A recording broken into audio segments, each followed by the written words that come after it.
On a envie de dire que des fois l'Olympique de Marseille peut se rater. On a pu voir ça justement avant la trêve internationale.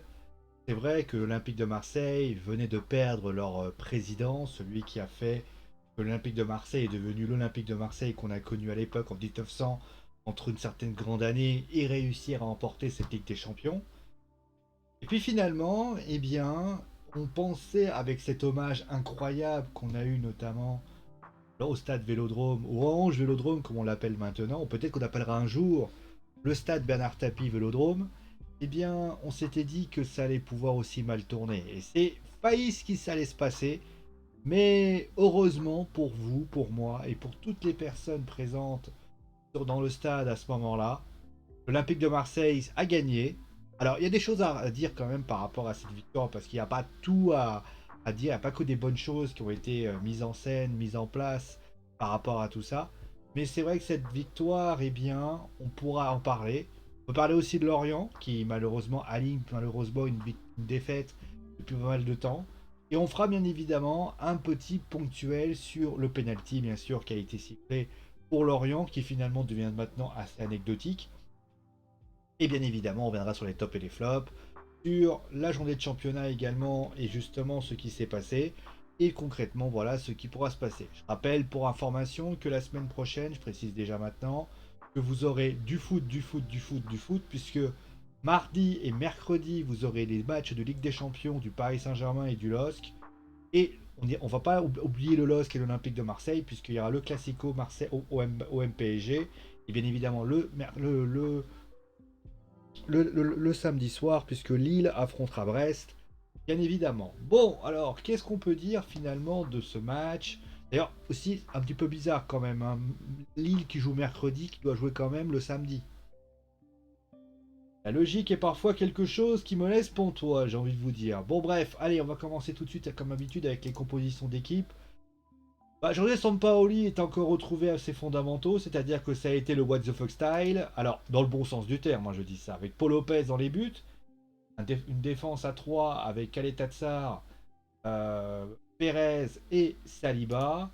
Un système à milieu de terrain un peu en losange avec Karmara devant les buts, Payet qui joue plus bas à ce moment-là, Gendouzi et Valentin Rongier. Et enfin devant, Cora de la Fuente, Gender lui qui est suspendu, donc c'est finalement Paul Lirola qui jouera à sa place. Et enfin, celui qui est enfin titulaire à l'Olympique de Marseille, inévitable, Arskajus Milic du côté de Lorient.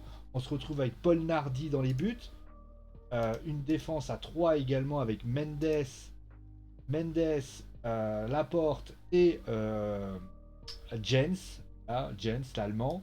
Ensuite, on a deux joueurs sur les côtés avec Igor Silva à droite et Le Goff qui se trouvait lui sur le côté gauche. Trois milieux de terrain avec donc AB, alors Arbergel, Monconduit et Lefebvre. Donc là, j'ai été positionné comme ça, mais en fait, c'est losange avec une pointe au-dessus. Et enfin, devant, Lorienté et Diarra, Stéphane Diarra d'ailleurs, qui avait remplacé un joueur qui, notamment, on pensait qu'il allait pouvoir jouer et être présent dans cette histoire, et finalement, ça n'est pas arrivé dans cette situation. Et donc, eh bien, que s'est-il passé durant cette rencontre? Alors, s'est passé, bien sûr, beaucoup de choses. On va commencer tout de suite avec la première grosse action de la soirée, c'est le penalty. Bien sûr, le penalty de la soirée avec, bien sûr, Luen Perez. En fait, c'est pas Luan Perez qui a blâmé dans cette histoire, c'est finalement plutôt Boubacar Camara qui fait en fait il essaie de contrôler la balle, il essaie de faire en sorte de vouloir bien relancer. Et en fait, il se fait attraper par Thomas Conduit et Stéphane Diarra. Il perd le ballon, Stéphane Diarra récupère le ballon, il essaie d'y aller, il fonce dans la butte. Et Luan Perez, tout simplement, et dans sa trajectoire, fait une obstruction avec le pied. On le voit justement, le pied qui fait malheureusement que Luan Perez eh bien, attrape la jambe et tout simplement c'est le penalty. Penalty totalement logique, hein, clairement. Alors, on peut toujours trouver des petites excuses de ci, de là. Et bien évidemment, il y avait bien penalty et 1-0 pour Lorient. Lorient qui va d'ailleurs réussir à se créer quand même deux belles occasions coup sur coup, avec notamment un tir contré de Diarra et une frappe de Monconduit. Milic à la 17e minute, lui, eh bien, tentera une tête, mais ça sera grâce au niveau de l'épaule. Finalement, eh bien, Bakar Kamara qui va se réconcilier puisque Matteo Gendouzi réussit à récupérer un ballon. Il centre. Alors, au début, c'est une action pas mal. C'est-à-dire qu'on a d'abord Cora de la Fuente qui se trouve à gauche, qui donne pour la surface à Milic, qui donne en retrait pour Camara, qui tente une frappe. À ce moment-là, Paul Nardi détourne. Mais Matteo Guendouzi, qui a bien suivi, donne le ballon dans la surface de réparation. Payet qui voit que Camara est bien lancé, le laisse passer. Camara qui frappe, à un partout, du côté de l'Olympique de Marseille. Donc match nul. Et d'ailleurs, Diarra, lui, Lorient qui continue, hein, Diarra qui tente des frappes, bon après, avec une belle envolée de Paul Lopez, Lorienté qui tente quelque chose, et on se retrouve justement avec un score de 1 but partout. L'OM fait plutôt une bon match, Lorient n'est pas en reste au vu de ce qu'il peut proposer, et finalement, c'est la deuxième mi-temps qui va commencer à y aller, puisque Paul Lopez va sortir une double parade qui sera salutaire, et à ce moment-là, l'Olympique de Marseille va à ce moment-là commencer à dérouler. 56e minute, Dimitri Payet qui fait un corner qui envoie la tête de Matteo Guendouzi, 2 buts à 1. Et par la suite, eh bien, l'OM va commencer progressivement à prendre le devant. Alors certes, il y aura, alors on va en parler bien sûr, même si j'aime pas trop en parler, des jets de projectiles sur Stéphane Diarra. Alors encore une fois, euh, c'est comme d'hab, hein, clairement, voilà, on pourra toujours dire qu'est-ce qui se passe pas dans leur tête de ces supporters qui, pour ainsi dire, alors que leur équipe est mène au score, est-ce qu'ils se disent pas dans leur tête quelque chose? Est-ce qu'ils ont quelque chose à faire de l'Olympique de Marseille? C'est ça aussi qu'on peut se poser comme question. Mais en tout cas, ça restera anecdotique. 85e minute, but de Milic sur un bon service de Payet. Et enfin, but contre son camp. Alors, c'est méchant quand même, parce que Kendouzi aurait pu arriver. Mais voilà, Mendes qui envoie la balle dans ses propres filets. 4 buts à 1 pour l'Olympique de Marseille. Alors justement, eh bien, qu'est-ce qu'on peut dire de cette rencontre? Est-ce qu'on peut dire finalement que cette équipe de Lorient, on va commencer avec Lorient, et après on va faire du côté eh bien, de... il s'est passé du côté de l'Olympique de Marseille, puisque finalement c'est là qui va être le plus intéressant à analyser et à regarder pour ainsi dire. Alors, pour ce qui s'agit de Lorient, on va dire qu'ils ont fait une bonne première mi-temps. Ils ont fait une bonne première mi-temps, et ils ont d'ailleurs s'est créé de très très belles occasions pour ainsi dire. Et le problème, c'est qu'ils font une bonne première mi-temps où finalement ils profitent des espaces du côté de l'Olympique de Marseille pour se créer des occasions. Et il y a une deuxième mi-temps où malheureusement, eh ben, ils perdent progressivement pied. Alors ils se créent des occasions par notamment Stéphane Diarra, mais malheureusement, on voit que Lorient a fait quelques erreurs. Défensivement, bah, c'est pas aussi solide que ça. Et face à Marseille, qui était plus adroit, plus frais aussi, parce que beaucoup de joueurs, notamment, n'ont pas joué ou étaient notamment n'ont pas fait justement les sélections. Je pense par exemple par exemple Gendouzi, par exemple. Je pense à Gendouzi qui était certes à la Ligue des Nations, qui a beaucoup joué. Je pense à Milic qui lui n'a pas trop joué aussi. Par exemple, Luan Perez. On pense par exemple à Saliba. On pense par exemple à Camara aussi, qui n'était pas présent.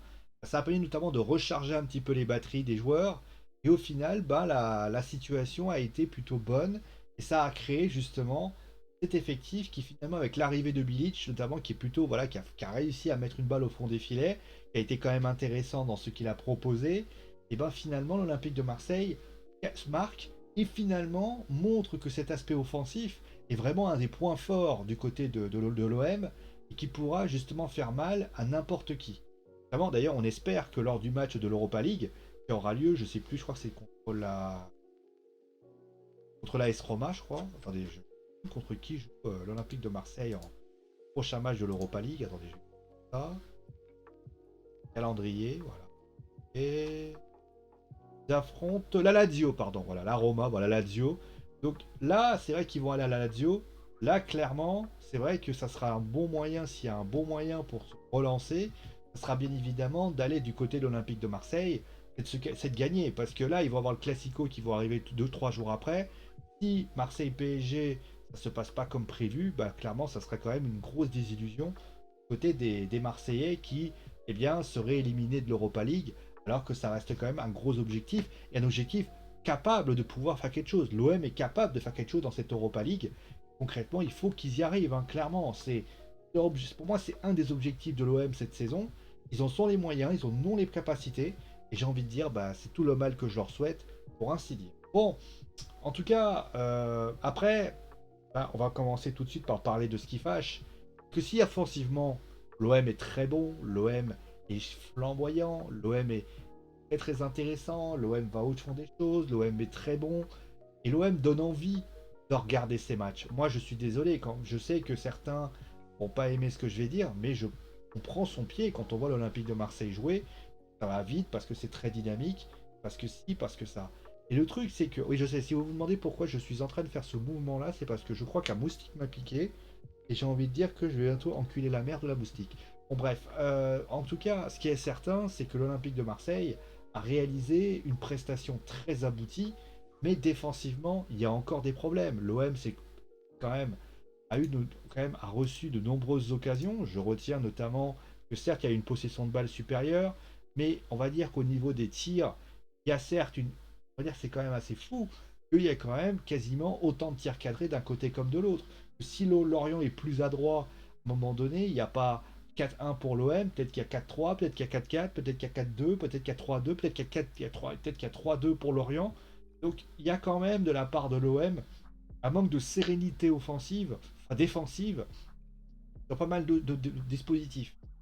Après, on est bien d'accord que, étant donné que le jeu de Sampaoli, c'est de vouloir faire un jeu basé sur l'aspect offensif, toujours jouer, toujours aller de l'avant, toujours aller dans le pressing, toujours aller ci, toujours aller ça, bah forcément, ça entraîne des problèmes, et ça entraîne encore plus que des problèmes, ça entraîne des difficultés d'un point de vue défensif, et forcément, bah, tu as des espaces que tu n'as pas. Mais moi, de mon point de vue, je trouve que même si c'est une excuse qu'on pourrait justifier, elle n'est pas concevable à condition que l'équipe aujourd'hui, bah, elle manque de sérénité défensive. Regardez, on a vu Luan Perez, par exemple, c'est toujours comme ça. Chaque fois que Lorient a essayé d'y aller, il est passé sur son côté, ça a été une catastrophe. Je rappelle que la semaine prochaine, l'OM va affronter notamment, alors certes on va me dire oui, mais la Lazio de Rome, qui est quand même une grosse équipe, si défensivement ils sont pas à la hauteur, ils vont se faire bouffer.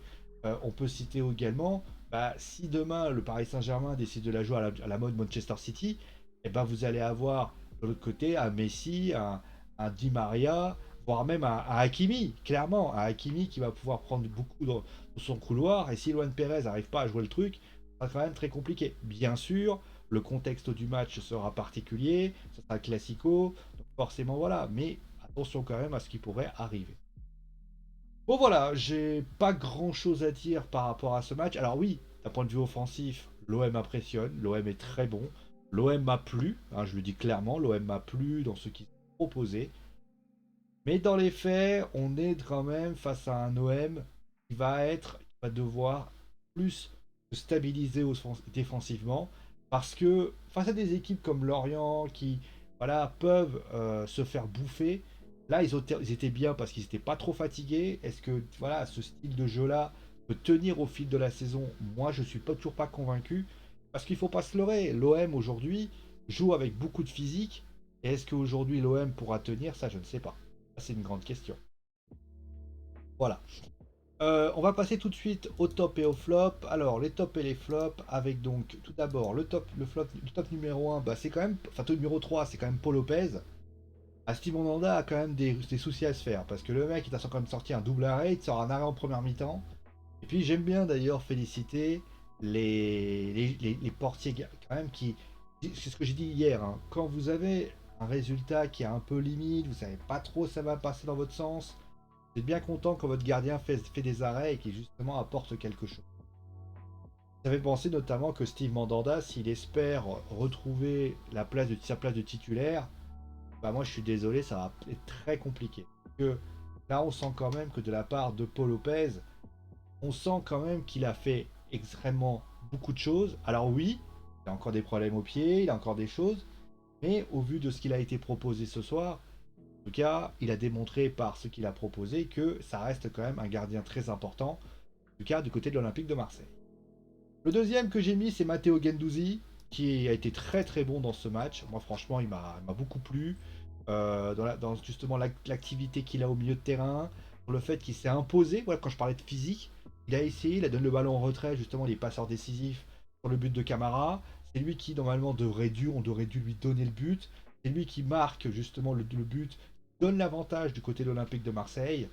C'est un grand joueur, c'est un joueur très abouti. Après, on sait hein, que Matteo Guendouzi, fait partie de ces joueurs qui malheureusement auraient dû avoir une carrière bien plus intéressante. Malheureusement, Matteo Guendouzi, on va pas se leurrer, il n'a pas eu cette carrière-là parce qu'il y a eu des erreurs, parce qu'il n'a pas fait les bons choix. Je pense à Arsenal où il y a une saison où il fait quelque chose qu'il ne faut pas, ça crée un clash avec Arteta. Moi, pour moi, s'il avait été sérieux, travailleur, peut-être aussi peut-être d'aller dans un autre club, bah, c'est vrai que là, il a été au Hertha Berlin, ça s'est passé de manière correcte. Mais c'est vrai que c'est un joueur qui a beaucoup de talent. Il se plaît à l'Olympique de Marseille, il se plaît dans le jeu de l'Olympique de Marseille.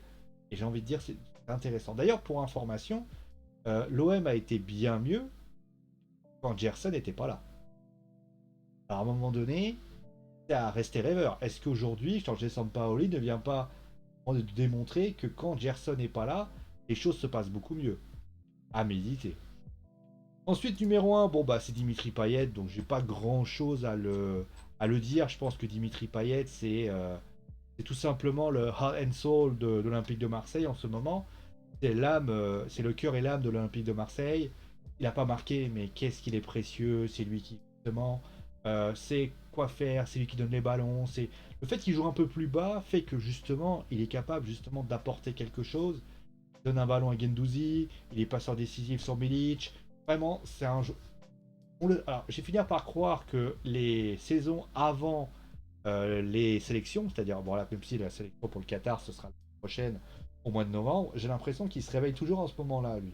Il fait une mauvaise saison, on va dire. Enfin, je crois qu'il aime pas les chiffres impair-pair, c'est-à-dire que, enfin, pair-impair. Parce que regardez, l'année dernière, il n'était pas du tout là. Là, il est revenu, il est très fit, il est très fort. On sait tous que Dimitri Payet, il a un vrai talent. Le problème, c'est qu'à chaque fois, on est toujours en train de se dire, ouais, il a un vrai talent, mais à chaque fois, on se demande pourquoi il n'y arrive pas. Et c'est vrai que c'est malheureux quand tu vois les difficultés qu'il a, quand tu vois ce qu'il propose sur le terrain. Aujourd'hui, il est épanoui, et puis il aime le jeu, et puis c'est bien. Mais et surtout, il défend, il attaque, c'est bien, il est très fit. Jorge Sampaoli a réussi quelque chose quand même de le remettre sur le circuit. Il faudrait pas que l'année prochaine ils se disent ah bah voilà c'est bon maintenant je me laisse couler, tout va bien. C'est quand même malvenu de sa part, il a vraiment un gros potentiel. Et on sait qu'il aime beaucoup les gros matchs. Alors il y a deux gros matchs la semaine prochaine avec la Lazio et le Paris Saint-Germain. Dire bah écoutez monsieur Payet, à vous de jouer quoi. Simplement. Ensuite, on a eu donc au niveau des flops, bah, c'est Luan Perez. Alors, il provoque le penalty, mais c'est pas réellement de sa faute. Ce que j'ai envie de fustiger plus le fait pourquoi j'ai mis Luan Perez, c'est parce que tous les ballons que Stéphane Diarra a récupérés, à chaque fois, Luan Perez était à la rue. À chaque fois qu'il a essayé de trouver des solutions, à chaque fois il était à la rue. À chaque fois, ça a toujours été ça. Moi, je me pose la question aujourd'hui, est-ce que Luan Perez... Alors, dans le dernier match qu'on avait fait, on avait fait un Luan Perez sur la latérale gauche. Là, on avait quand même des circonstances atténuantes, parce qu'à partir du moment où il n'est pas vraiment à son poste, moi, je peux comprendre qu'ils sont en difficulté. Sauf que là, la difficulté concrète, c'est qu'il était à son poste, il est là. Est-ce qu'aujourd'hui, un mec comme Balerdi, Caleta Tsar, voire Alvaro González, aujourd'hui ne pourrait pas remplacer Luan Perez? Moi, je me pose résolument la question parce que, au vu de ce qu'il a proposé ce soir, c'est pas à la hauteur du rang de ce qu'il doit faire. C'est pas le rang de l'Olympique de Marseille. Parce que s'il y a, on va dire, Saliba, alors vous allez me dire, Saliba et Khaled ont quand même fait une prestation intéressante, solide, et que lui, qui est toujours en deçà des autres.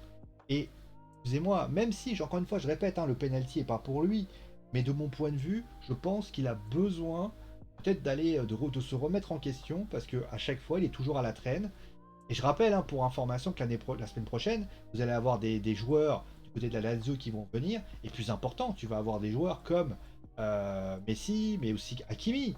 Un mec comme Hakimi qui passe son temps à y aller, s'il y va à chaque fois et qu'il est complètement à la traîne à chaque fois, je vais vous dire une chose, ça va commencer à être compliqué pour lui. Parce que à chaque fois qu'il y a ce système, Rongier, que Gendouzi, ou je ne sais qui, ou Payet, ou je ne sais qui doit malheureusement courir derrière lui pour venir le récupérer la balle, il n'a pas fini de reculer Rongier ou les autres. Hein. Et Camara a intérêt à bosser. Donc là, c'était pas non plus le match parfait. Le deuxième que j'ai envie de mettre, ben, alors je sais que les latéraux, justement, les latéraux ne sont pas à la fête avec moi. C'est Silva. Silva qui a vécu, qui a pris offensivement, il a été ridicule, là, clairement. Et concrètement, il a aussi peu évolué. Il a très très peu évolué dans ce qu'il voulait faire. Il a notamment, voilà, il a peu évolué, il a pas beaucoup fait, défensivement, il était quand même assez à la traîne. C'était pas une grande période pour Igor Silva, qui pour moi n'a pas été à la hauteur de ce match. Et enfin, pour moi, le flop numéro un, bon bah là clairement, vous allez sans doute deviner, c'est Mendes. Mendes qui bah, tout simplement a galéré face à tout le monde. Bien sûr, il marque le but pour son camp, mais c'est pas que ça. Il est fautif sur le troisième but. Il fait beaucoup d'erreurs, notamment sur Payet, de la Fuente, sur le but de Camara. Il est un petit peu à la traîne. Il n'est pas bien positionné. C'est pas un bon match qu'il a fait. Mendes. Et je pense que voilà, bon après ça arrive à tout le monde. En tout cas, c'était une mauvaise prestation de la part du défenseur lorientais. Bon, on va passer peut-être un petit peu à ce qui s'est passé durant cette journée de championnat quand même. On va un petit peu faire une petite rétrospection. Je précise pour information que juste après, vous avez un programme de la semaine. Donc si jamais vous avez envie de regarder le programme de la semaine et de savoir justement sur quoi vous allez te bouffer, vous l'aurez et ça sera diffusé sur Facebook de toute façon. Pour ainsi dire. Alors, qu'est-ce qui s'est passé dans cette 10e journée? Alors, le Paris Saint-Germain a battu Angers, 2 buts 1. L'avait suivi dans la foot zone. Clermont avait battu Lille, ça aussi on l'avait suivi dans la foot zone. D'ailleurs, il y avait 4 foot zones cette semaine, quand même, c'est pas mal. Lyon-Monaco 2-0, 3 Nice, donc 3 et Nice. D'ailleurs, je crois que vous savez, c'est ce que je vais faire. Je vais je vais vous mettre le programme de la semaine prochaine, comme ça. Vous allez pouvoir voir un petit peu les matchs qu'il va y avoir la semaine prochaine. Pouvoir un petit peu les noter. Ça sera pas. Alors, ah, donc voilà. Bon, revenons à ce que je disais. Donc on a ça, 3 qui bannissent 1-0. Ça quand même c'est la grosse surprise de la journée. Strasbourg qui bat quand même, là ça fait mal hein, quand même du côté stéphanois. Qui perd 5 buts à 1 de la part de Saint-Etienne. Ça a mal pour les Stéphanois qui avaient pensé. On avait été pas mal hein, du côté d'Ithyrambique, hein, du côté de l'AS Saint-Etienne. On est tombé dans les travers. Bordeaux et Nantes, un but partout. Dans un but de Winjo d'ailleurs. Rennes qui a battu Metz 3-0. Metz et Reims, un but partout. D'ailleurs, un magnifique but de Franck Honora. Montpellier qui a battu Lens 1-0. Et enfin, vous l'avez su, 4 buts à l'Olympique de Marseille. Et le Racing Club de Lens. Et le FC Lorient. Du côté du classement, bon, bah, le Paris Saint-Germain est toujours leader du championnat avec 27 points. À 9 points, on a simplement à 9 ou 10. 9 points, on a à 11. Bon, je sais plus compter. Bon, 9 points. Vous avez Lens qui a 18 points. Marseille, bien sûr, avec un match en retard avec 17 points. Nice, pareil, match en retard, 16 points. Angers dégringole un peu, 16 points. Lyon, avec sa victoire, et sa 16 points. Rennes, 15 points. Strasbourg, 14 points. C'est bien pour les Strasbourgeois quand même, hein, qui font quand même une bonne prestation. Nantes dégringole un peu avec ce match nul. Monaco, bah, par cette défaite, bon, ça fait 14 points. Ils sont avec Lille, justement. Une flopée de 14 points qui apparaît, vous allez voir, c'est impressionnant. Lorient 12e, comme quoi, vous voyez, les petites défaites. Clermont remonte bien avec cette victoire contre Lille. Reims, 11 points. 3, 9 points. Et enfin, bah, Bordeaux est le premier non relégable. Et par contre, ça va très très mal pour les 3 derniers que je vais vous citer, c'est-à-dire Metz, Brest et enfin, bien sûr, qui n'a que 4 points, qui déjà commence à prendre un peu de la traîne, parce que regardez Saint-Etienne et Bordeaux, il y a déjà 4 points de retard, clairement. Attention, du côté de... Et qui d'ailleurs, pour information, d'ailleurs je tenais à le dire, Brest et Saint-Etienne n'ont toujours pas gagné en championnat. Ça peut vouloir dire que s'ils ne gagnent pas très très vite, ça risque d'être très compliqué. Voilà. Alors, au niveau du programme de la semaine prochaine, comme ça vous allez avoir le programme de la semaine prochaine. Alors, je vais vous faire des petits ronds, parce que je suis sympa. Alors, au niveau des programmes de la semaine prochaine, au niveau football, vous allez avoir donc plusieurs débriefs qui vous seront proposés. Alors, il n'est pas dit que d'autres débriefs se rajoutent. Hein. Pour l'instant, je vous prends vraiment les principaux. Alors, vous allez avoir 23h30, là je vous fais un gros rond, avec bien sûr le Paris Saint-Germain qui fera face au RB Leipzig. Donc, le match de Ligue des Champions, ça sera mardi. Ensuite, vous aurez Lille qui lui ira affronter Séville pour le programme de justement. Ensuite, vous avez le samedi le LOSC qui affrontera Brest. Et enfin, le Classico. Alors, c'est pas dit qu'il n'y ait pas un match à 17h que je vous pop. Hein. Il y a un match à Monaco-Montpellier qu'on pourra peut-être faire. Et enfin, Marseille qui fera donc face au Paris Saint-Germain. Ça sera à 23h30 le dimanche. Voilà, 4 matchs de foot. C'est pas mal. On va dire que j'aime bien un petit peu vous limiter au niveau du foot quand il y a quand même la Ligue des Champions. C'est le truc, l'idée. Donc voilà. Après, vous avez également pour les fans de catch, vous avez vu, alors quand il y a un logo YouTube, vous avez compris hein, clairement. Vous avez le logo Twitch, ça veut juste dire voilà que ça sera en live. Et 21h demain, on sera en live pour le jeu de Lone Dark. Voilà. On va s'arrêter là pour aujourd'hui. Voilà, Marseille qui fait pas et qui s'en sort bien, c'est une bonne chose. En tout cas, merci à vous tous d'avoir suivi l'émission. Portez-vous bien. Parce que j'ai dit.